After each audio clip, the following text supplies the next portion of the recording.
Welcome to the next era of search. I'm Mike Boland. I'm an analyst with BI Kelsey, and we have a good panel discussion in store for you. I'm going to first open things up with some background data from BI Kelsey to really kind of set the stage for this discussion.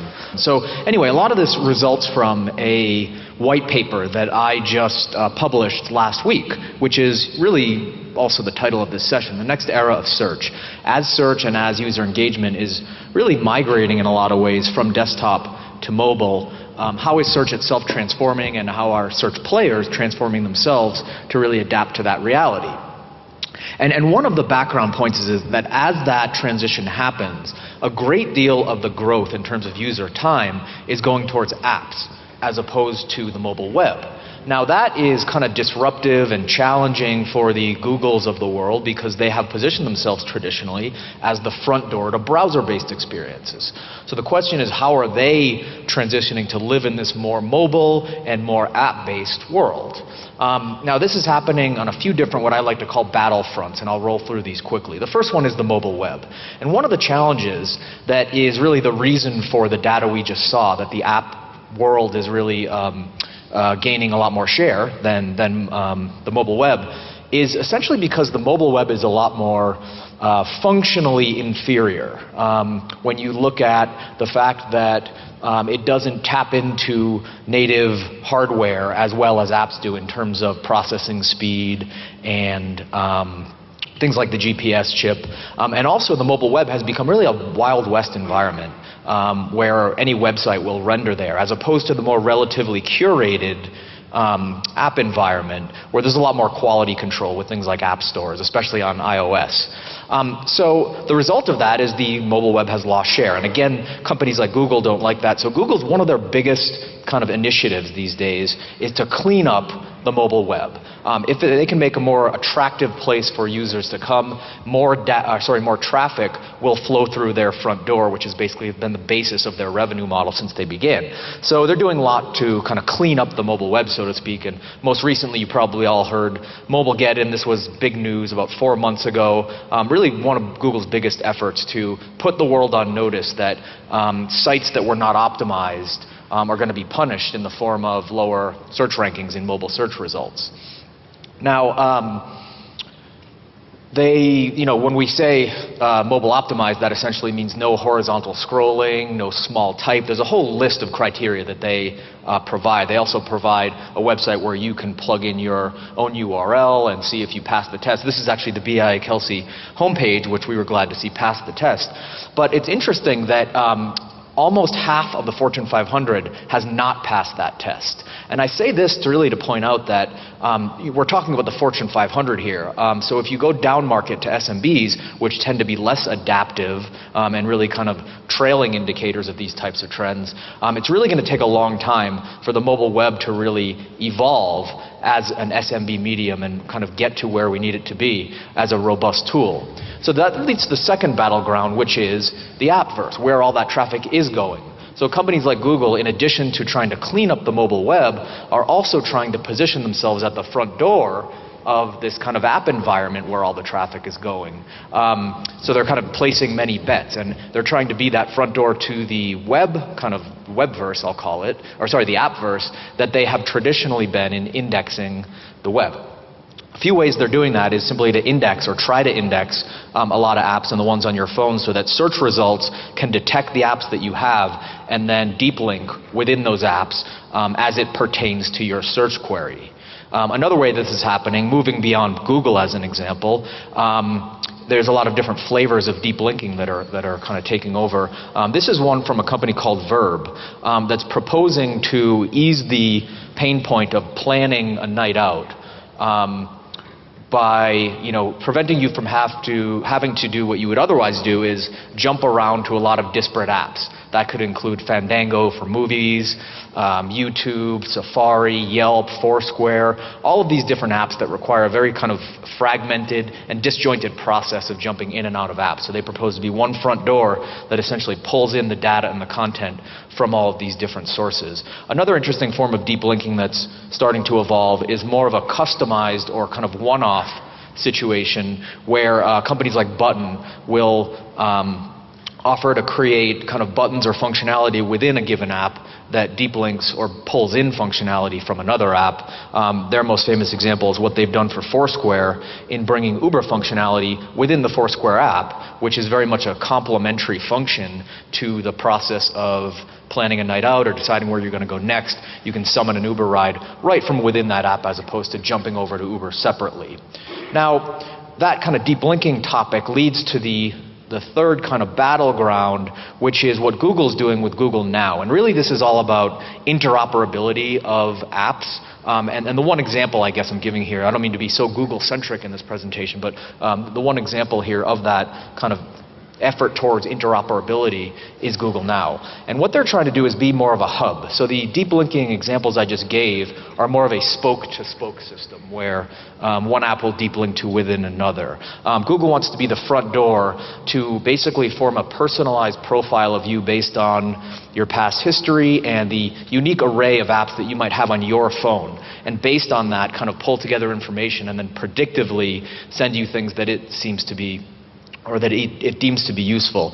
So for example, by going into my email, it knows that I have a flight tomorrow. It knows from the weather app that it's going to be raining, and it also knows road construction, that there's road construction happening, from the mapping app. So from all that, it will suggest to me that I leave 20 minutes early to my flight and that I take an alternative route. And that is, pretty powerful. There are some privacy concerns around that I won't get into right now, but it's pretty powerful, but it's still limited at this point because it's only Google apps such as Gmail or weather or these other things I mentioned in that example. Google's next step is to really create a more robust kind of data set with Now on Tap, which is its initiative to do that same thing, but with the entire world of third-party apps. So for example, from Google Now, they can be able to tell that I have Open Table on my phone, and from going into that app they know that I have a dinner reservation tomorrow. They'll also detect that I have Uber on my phone, and from that suggest through push alert that I should or a link to be able to call an Uber right away. So it becomes more predictive, and that it's kind of the point. Winding down here, Google sees the world in kind of what it calls micro moments. So throughout a given day, it says that there are hundreds of moments that represent engagement points to be pushed relevant information if done so in a very smart way. And this is important for Google because if indeed Google and other search engines are kind of losing share, as Albert called it earlier, the search bypass, due to these trends such as people going from browser to more app-based experiences. They want to make up for that by pushing you things in these micro moments. And that's important because it believes that the potential is for some of these pushes to be more valuable and greater in number than the kind of old way of expecting people to show up to type a search query into a box to find something. So the bottom line is if it can be more predictive and personalized and push-based, that opens up a lot of opportunity for not only kind of organic messaging that's useful, but also to bring in the kind of sponsored and commercial type engagement points with users that's been really the basis of its monetization model from the beginning, but just taking it into this new kind of app-based and push-based world. So I'll stop there and turn it over to you guys for either reaction, pushback to what I just presented, or at the front end of this discussion, if there's anything that you think is missing from my analysis that you want to make sure is kind of recognized before we go into our discussion. Yeah, I guess the general highlight of what we're talking about here is time at the end of the day. Google is trying to figure out ways to give us all back some extra time, whether we want that time to work more, have fun, or could just have plan a night out, whatever it may be. And so our business does the exact same thing. We're trying to make it so you can get what you need done and then go on with your life. Absolutely. Albert, any thoughts? I think that's right. And I would just like to sort of make sure that we preface that it's not just Google. Right? Absolutely. I mean, there's a whole world of search taking place right now. We just spoke to Kelly earlier. We've got Microsoft Bing. We've got Amazon coming up with their ambient search that's allowing for folks to use the term that Craig and Chris used yesterday with the Home Advisor team. They were saying it's all about creating capacity for their professional service workers. For the search engines, it's all about creating capacity for regular consumers who basically would like to do other things with the time that they can save by not having to do a search. So I thought that that was pretty interesting. And Google's Now initiative, I think, is one part of it, but Amazon's Echo, Cortana, there's all sorts of other ways that are happening. Let's talk about that, because I think that, you're right that, most of the examples I gave were Google, but if you pan back to the general principle of things that are more predictive and search-based, you're talking about kind of the loosely defined range of personal assistant apps. And they all work differently. We have Facebook M, which has sort of a manual component to it. Some are more automated. And a lot of those are based on speech-to-text processing and, the voice search. Where do you guys see about that in terms of not only the way things are structured in terms of taxonomies and apps and all these other things, but just the user kind of touch point? Voice search, we're seeing a lot with wearables as a touch point. What do you guys think about the evolutions that are happening there? Yeah, I think the voice search is huge. We have a mobile app that's based on voice, so you can request service just by saying what you need help with. We do work with some of the names that you mentioned to help them on their back end, to help fulfill. When you do text in, you ask for that help finding an HVAC repairman, we help power that on the back end. And again, that's exactly right. One of the things that these search engines really are trying to focus on, and tech is trying to focus on in general, whether it's for an SMB or for a regular consumer, is remove as much friction as possible between the experience and the consumer themselves. And the reality is, in 2015, typing is a friction point. If I can just talk to my phone and just say, find me some chicken parmesan, that should be easy enough. And in 2015, I should be able to have it in my house, in like 20 minutes. And technically, there is an app that does that. Genie and Magic are services that can literally do that. So we're getting to that point. So among the personal assistant apps, where are you guys seeing some promise? So to be clear, we're talking about, Siri's one of them. There's Cortana. I mentioned Facebook M. Google Now could be seen as sort of a personal assistant app in that it's kind of curating things for you. Am I missing any there? Echo, Amazon Echo. Those are the big ones. And then Echo. So have you guys actually had any personal experience with any of these, or any fans of either one of those? Any one of those? I'm a die-hard Google Now user. I have a Google Nexus 6, and it's literally made my life completely, my workflow is completely different. Every morning I wake up, I go, okay Google, what's my schedule? It tells me when my first call is so I can figure out when I need to shave, and then go from there to figuring out, okay Google, bring up the recipe for blah, blah, blah, and have it be pulling up all this information without me having to touch the keyboard. So, and it sounds like you're using it a lot in kind of a pull context. Are you getting pushed a lot stuff, and how do you find that experience? Right now, I can tell you literally that when my flight's going to be, it just pops up right now. It tells me when I need to leave from the hotel straight to the airport, and given the traffic considerations. And it also, Pink Floyd, David Gilmour just released a new album, and I'm obsessed with him. They popped it up on the screen saying, hey, by the way, the album just came out. I just saw Roger Waters in concert about a month ago. It's pretty great sweet. Show. Given that kind of push paradigm, and I mentioned the micro moments, and that makes a lot of sense, but it starts to get sticky when you bring in the monetization structure. Like with search, sponsored results and things like that is kind of natural because people are in the more commercial intent.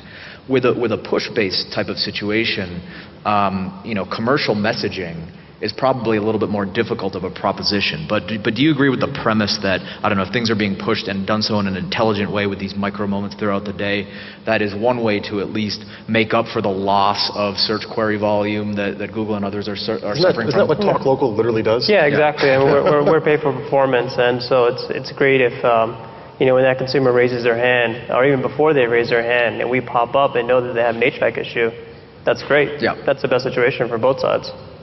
And you guys are carrying the actual weight of having to figure everything out. Yeah. We use an AI algorithm on the back end that figures out an artificially intelligent algorithm. That figures out which guy's the best. So speaking of, I don't know, some disruptive forces, what do you guys think about, and bringing it back to like an SMB discussion, Facebook as a competition to search, not just Google, in terms of a kind of presence tool at the local level. Facebook just announced they have 45 million businesses now. 2 million of those are advertisers. So, they're going on, I think, a value proposition of it's so easy to set it up as opposed to, following an AdWords, maintaining an AdWords campaign. What do you think about Facebook's kind of position in local, and especially for SMBs as a tool? I think to date they haven't done much. I think they have a lot of room to go, but they have a lot of low-hanging fruit, and they could really take advantage of the situation. Yeah, I think that's right. Sorry, go ahead. In terms of reviews, I hear that they're publishing more reviews on a daily basis than Yelp gets or any of these guys get combined. So we've recently talked to Facebook and have sort of tried to ask this exact question of, well, why are you guys taking so long to figure this stuff out? And what they said to us was it's a very calculated pace that they're going with. What we see, or what I see at least, is that Facebook is effectively trying to deconstruct the search experience for a consumer, pick up the search engine part, put it over here, replace it with a very robust system by which they have all these businesses with pre-assigned pages that consumers can access through different methods, whether it's at Facebook M, whether it's through the location awareness. When you're walking around Denver, you can actually have the pizza parlor across the street pop up on your Facebook. Once they've got those component pieces in place, then they're going to go back to the lead generation component of it and try to figure out how do we monetize when this consumer wants to reach out to this retailer or this SMB, how do we make some money off that? And that's where folks like Talk Local and other click-to-call type companies would probably come into play. See, that makes sense to me, and from the SMB perspective, I get Facebook's growth in terms of being a highly templatized, highly simple way to set up an online presence, and by the way, one that doesn't ask them to do anything that they're not already comfortable with. A lot of small business owners are also individuals with Facebook profiles, so the comfort levels are there. But the one place it kind of falls apart from you is from the consumer perspective, in terms of, one, searching on Facebook for something or discovering things on Facebook. To me, it doesn't scale as well as a Google, just in terms of the index size, because it's within their walled garden. And then number two, a matter of persona, and I think this is more a matter of conditioning the world to use Facebook as a utility. But right now, I always like to say Facebook is where I go to find pictures of my drunk friends, not where I go to find a plumber. So what do you guys think about on the user side of things? Are they doing a good enough job to replace a utility like Google as a local search engine? Yeah, I don't think the intent is there on Facebook today for you to actually want to go there and find a plumber or a painter, or even find, maybe we were to go eat. A lot of people do post, where should I go eat? I'm in Denver tonight. What do you recommend? So you try that. But I think that there's still an opportunity for them to take advantage of that, but it's not there yet, right? But here's what I guess I'm contrarian on this. I don't think they care about that. I look at myself as being one of the most selective, geeky, local search nerds ever. I have seen Facebook and I have used Facebook as a method for local search, and I've seen friends ask for home appraisers that they needed to get a recommendation on. I literally saw an emergency plumber question from a post, does anyone know a good emergency plumber? And I really think that that is the experience that they're going for, is that you're not going to necessarily have the volume in terms of total indexed search listings, but you may have the volume in the form of 300 to 600 friends that are potent in the form that they will probably respond to you with something that you already need to know. And from yesterday's panel with Home Advisor, we know that that pre-qualification stage is key, because once that qualification's already taken place, if you told me that you already have a plumber, I'm not going to worry about screening them to see if they're good. I'm just going to call them. And I think that's kind of the flow that Facebook's trying to run with. Yeah, that's interesting. It reminds me too of a long-standing debate in local about, maybe a Yelp review with 5,000 reviews is meaningless to me. I'd rather have 2 reviews from within my social graph. Right. And I actually disagree with that. So I'll be contrarian in that, certain types of categories. I guess categories where trust is vital, like childcare, stuff like that, I certainly agree with that sentiment that it's, within a smaller sample of trusted friends. But otherwise, I'm friends with people other than a shared taste in food. Those are the types of things where I would more trust a big sample size. Restaurant quality, flat screen TV quality, those are the types of things where a large sample size, I think, will better unearth an overall sense of quality than 2 friends who one of them might have had a bad night. So I think at a restaurant experience. So I think that with that small sample, it's just still hard for me to get over that, even though they're trusted friends. But you think Bill Smith in Macon, Georgia is going to be caring about the sample size index? He's reason to be like, look, does any of y'all know where this is? Yeah. And then they're going to be like, yep, I do, and boom, it's done. Sure, but so that gets back to the size of the index too. If for long tail searches, I go back to that Google 3 trillion page index versus what are the chances my 700 friends are going to have a recommendation for, I need a dry cleaner open 24 hours at the Denver Tech Center, right? Because I just spilled like ketchup on my tie.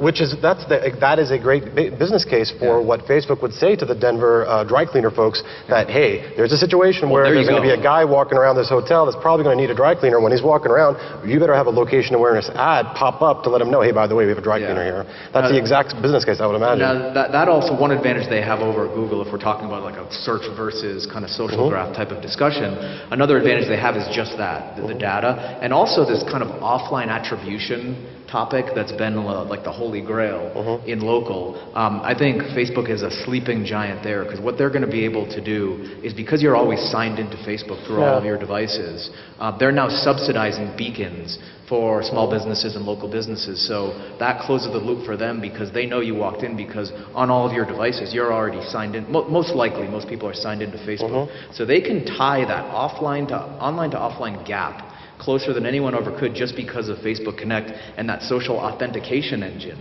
And I think that's really where they'll tie together all those dots and provide that data utility for SMBs to say, so-and-so is near your business or at your business, or used to come to your business and hasn't been back in a week, that kind of thing. Go ahead, Albert. I was going to ask audience questions, but go ahead. Sure. Well, I think that hits upon what Kelly from Microsoft had mentioned, which is that last-click attribution is a problem when it comes to looking at the universe of search advertising and the path that a consumer takes to be able to get to the actual conversion event that they go with. Facebook and social networks inherently have sort of an advantage, because they own the component parts, like you mentioned, where this path is taking place, whether it's through the retargeting, whether it's through the mobile app and being able to see where the user's been to the conversion event. And I think that that's a real big component of why they've become so gung-ho about going to retail with a story like you just mentioned, which is we can actually tell you, which component parts and what ratios were used as part of this conversion event. And that's a real advantage. Great point. So we'll take audience questions if there are any. I believe, Charlie, none right now. So, Manpreet, let's bring you back into it, and also your direct kind of perspective from your business. So, when talking about search, and if my premise is correct, that search volume is going down, in a lot of ways there's an opportunity to make the kind of quality of search go up. And we're talking about calls to action that are more tangible or valued by businesses. And one of those, traditionally, according to our data and what you're seeing too, is phone calls. I think phone calls and driving phone calls to businesses is such a large opportunity. And one of the biggest venues where that is kind of born from is active search. So what are you seeing kind of trending there that's notable on the SMB front? So I think from the starting point, the biggest problem we have with SMBs is they don't answer their phones, right? 70% of the time you call a business owner, they don't answer, and you as a consumer is frustrated. You continuously make calls hoping that the person answers, and that they actually want to help you, right? And so having the ability to have a SMB that gets to opt in and even choose you as a customer is important, right? So we try to provide data on the consumer and what the consumer might actually want before we connect the consumer and the company, because we don't want there to be a mismatch. Right. So give me a specific example of that. So that would be me as a residential plumbing customer would not want to get matched to an industrial copper pipe refitting plumber, because that's nothing to do with what I'm looking for, and that's not a match for either of us. Exactly. Or even as time. Say you need help tonight, and the guy that you want tonight, and the guy's not available for a week. Okay. Right? That usually ends up being time more than anything else, convenience, right? And we're trying to do exactly what Abid said, is we're trying to go through the call and see where the consumer ended up and who he actually booked that appointment with, by actually listening to the phone calls between the consumers and the companies. Yeah, that's very interesting. Now, we started off talking about your business, and for the sake of context, I want to give you the chance to talk a little bit more about what you guys are doing, like from the user perspective. Talk about the kind of the workflow through that experience. So as a consumer to use our app, you can just pull out your app, talk into it, say my toilet's broken, I need help on Friday morning, my dog put a bone in the toilet. As simple as that. We take your details, we broadcast it out to a bunch of local providers. The providers have an opportunity to listen to your problem, and then they can decide, do I really want to help this consumer? And if they do, they just press 5 on their phones, and then we bridge the call. And so it's like it ends up being anonymous. So we'd never give out the consumer's information, their name, number, email. And so it's like you're shopping online for like a suit, right? And then if you decide that you don't want to work with this guy, you just hang up or end the call, and then the business can never get in touch with you, right? So you're not going to get called and harassed about trying to get the service. Now, how does that differ from Like if you look at what Google's doing with some of its home services booking functionality right within the search result, it's similar in architecture in that a request is being made, sent out to many, almost like a reverse auction, but not really. But it sounds like what you're doing in terms of differentiation above them is actually that verbal kind of qualification of the service, which makes a lot of sense for the type of nuance required for the categories and subcategories of SMBs, you know, plumbers that specialize in, you know, commercial buildings as opposed to residential, or, you know, just that kind of stuff. So it's a double opt-in that's required, right? So the consumer saying yes and the SMB being able to say yes, and yes, I want to work with you. This business was born out of my co-founder's previous business, where he was a small business owner, spent millions of dollars on local marketing, and he hated, you know, taking, you know, 100, 150 phone calls a day and having to turn down half the business because there was a mismatch on the job type, location, or even the time that the consumer needed help. Now, so where are you planted from the consumer perspective, where like that functionality is present? Is that like your distribution partners through different kind of consumer-facing apps, sites, things like that? Yeah, so today you can use us by calling a number, going to our website, downloading an app, or even going through a number of different publishers we're working with, from search engines to mapping sites, to niche sites, to content sites, many different players. Now, from you know, the transcriptions you're doing, what's some of the data that you're finding that is, you know, unexpected or interesting, or what are some of the surprises in terms of like SMB behavior or anything else? What are you finding? So a lot of people believe that when the SMB is the first one to talk to the consumer about a particular problem, they end up getting the job. But we find that's not true. What happens typically is if a consumer and a company agree to book an appointment or are about to book an appointment, a lot of times the consumer is going to say, you know what, I think I need to talk to my husband or talk to my wife, and I need to think about this, or I need to talk to one more person before I can make a decision. So they really want to have two conversations, right? And so the second person that ends up talking to that consumer ends up closing the deal in many cases. And there's no way for the guy that's the first guy to be able to figure out how to be the second guy? It's very difficult. It's very difficult. So the reason the second guy gets a business, because all he has to do is come faster or do it cheaper, and he gets the job. Very interesting. And so just as a point that's kind of interesting that's about this is that yesterday with HomeAdvisor, they made the opposite point, which is it doesn't matter if it's cheap or not, they've got to be better qualified. They've got to be the highest quality, and they've got to be someone that's certified. And so it's really interesting to start seeing that there's this divide taking place between the marketplace. Well, sure, and that's, you know, services, or what type of services versus local products, and where there's commodity businesses that will compete on price versus something like someone being invited to your home. I think quality is probably a more important metric than price. So I think it depends on the category. But that's very I mean, if a dog put his bone in the toilet, I want someone that knows how to pick it out. Yeah. I'm just saying. You don't compete on price for something that important. Yeah. Right. Convenience is important as well, right? Of course, speed. Yep. Yeah. Interesting. So we're about out of time. Are there any more? Are there audience questions? I don't see Charlie out there. Okay, no more questions. So you know, I started out you know, with 10 minutes of monologue. So I want to give you guys the final words. Parting advice for this audience, tactical or otherwise. Well, I'll leave it to you. I'm full of hot air as it is. Go ahead. Yeah, so we think the consolidation of consumer search is going to be less of islands, you know, bridges, and more of a huge house with lots of doors and lots of back doors that SMBs can kind of enter. Nice metaphor. And I think, well, I mean, basically, I think search is just going to become a background thing like air. We're not going to even think about it anymore. It's just search exists. It's going to be something that we just do. And at some point when the screens are going and we're just talking into the air, everything will be a search. Ambient search. Yep. Great point. Great way to end. So please join me in thanking these guys.